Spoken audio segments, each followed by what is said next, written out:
मुनाफिक इन चालों से अपने नजदीक अल्लाह को धोखा देती हैं। ये उसको क्या धोखा देंगे, वो इन्हीं को धोखे में डालने वाला है।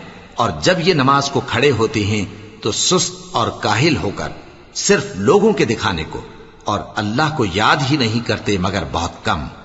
डावाडोल हो रही हैं, ना उनकी तरफ होते हैं ना इनकी तरफ, और जिसको अल्लाह भटकाए तो तुम उसके लिए कभी भी रास्ता न पाओगे।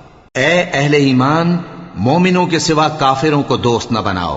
क्या तुम चाहते हो कि अपने ऊपर अल्लाह का सरी इल्जाम लो?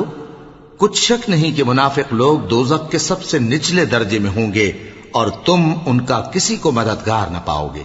हां, जिन्होंने तौबा की और अपनी हालत को दुरुस्त कर लिया और अल्लाह की रस्सी को मजबूत पकड़ लिया और खालिस अल्लाह के हुक्म बरदार हो गए, तो ऐसे लोग मोमिनों के साथ होंगे और अल्लाह अनकरीब मोमिनों को बड़ा सवाब देगा।